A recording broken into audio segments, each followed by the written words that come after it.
Hey, welcome back. So today we're jumping into a topic that honestly sounds so simple, but is one of the most powerful skills you can possibly build. We're talking about authentic self-awareness. I mean, we've all heard this a million times, right? Know yourself.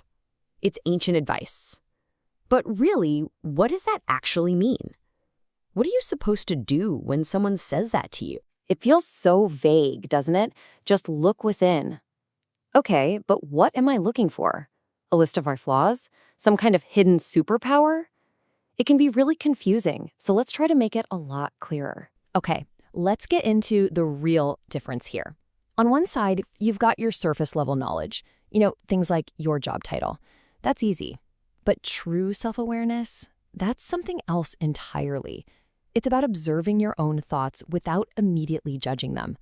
It's the huge leap from just saying, yeah, I get angry sometimes, to actually asking yourself, wait, why do I always say yes when I really, really want to say no? It's going from a simple thought like, I enjoy helping people, to this profound insight where you realize, oh, I'm not actually angry right now. I'm hurt. See the difference? That's the deep dive we're talking about. A really great way to picture this is like walking into a pitch black room. You're stumbling around, bumping into furniture, just trying to get by based on what you think is there. But self-awareness, that's like flipping on the light switch. Suddenly, you can see everything: the layout, the obstacles, the clear path. You're finally seeing what's actually there, not just what you were guessing. And we gotta be real about this. Turning on that light, it takes some guts. Because it doesn't just show you the pretty parts. It illuminates everything. Our fears, our insecurities, all the stuff we'd probably rather just keep in the dark. And facing that can be really tough. But this right here, this is why it's so important. This is the whole motivation for doing the work. You can't heal, you can't grow, you can't change if you're not willing to look at what's really going on. It's like trying to fix a broken engine without ever opening the hood of the car.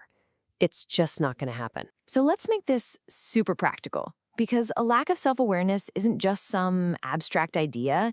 It shows up in real-life patterns that keep us feeling stuck. Let's look at a couple of really common ones. The classic. I think we've all been there, or at least we know someone who has. You just keep finding yourself in the exact same kind of relationship, chasing after people who are unavailable or distant, and you're left wondering, what is wrong with me? Well, with self-awareness, we can look a little deeper. It might not be about bad luck at all. It could be an old, unconscious program running in the background.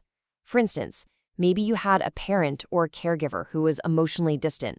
Your brain, as a kid, might have learned that feeling of longing and chasing is what love feels like. So now, as an adult, your mind is automatically drawn to what feels familiar, even if that familiar feeling is actually kind of painful. And boom, that's the light bulb moment. That's where all the power shifts back to you. The second you can see that pattern for what it is, a rerun of an old story, you're no longer just a victim of it. You're now an informed person who can actually start to make a different choice. And that is everything. Okay, here's another one that's so common. You know that feeling. You're out with people, you're smiling, you're nodding along, but inside you just feel empty or sad. And then you get home and you are just completely drained and you have no idea why. What's happening there is a total disconnect between how you actually feel and how you're acting. And it's usually because we've been taught over and over to perform. We get all these messages from society, maybe from our families. Be strong, just stay positive, don't bring everyone down. So we learn to wear a mask, and it creates this huge gap between our inner world and our outer expression. This is freedom.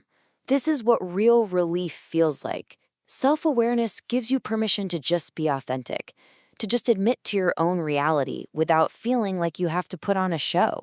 There is so much power in just being able to say to yourself, you know what? I'm not okay right now.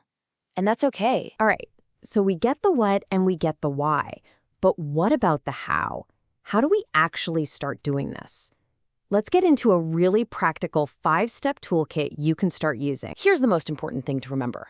Self-awareness isn't some magical quality you either have or you don't. It's a skill. It's a muscle you can build. And these 5 things, from something as simple as a 3-second pause to deeper practices like journaling, are your workout plan. These are real things you can do to start building that muscle. Okay, let's just make this super, super simple for a second. Let's forget all 5 steps. The next time you feel that big wave of anger or anxiety or whatever it is, what's the one single thing you can do from this list to get started? That's it. Just pause. That's the beginning of everything. In that moment, you create a tiny bit of space between what happened and how you usually react. And in that little pocket of silence, you ask yourself the most important question of all. What's really going on here? So, after all this work, what's the payoff? What's the ultimate reward? Well, it's nothing less than shifting your entire way of living, from being on autopilot to living with intention. This is really the choice in front of us. We can live on autopilot, just reacting to things, feeling drained, disconnected, like life is something that's happening to us. Or we can choose to live with intention. And through this awareness, we start making conscious choices. We feel authentic, we feel aligned, we finally start living our lives from the inside out. I want to leave you with this last thought because it's so important. This whole journey, it's not about becoming perfect. It's not about reaching some final destination. It's all about those small, consistent moments of being honest with yourself. Because every single time you pause, every time you look inward and just tell yourself the truth, you get a little bit closer to the real you. And honestly, what could be a better journey than that?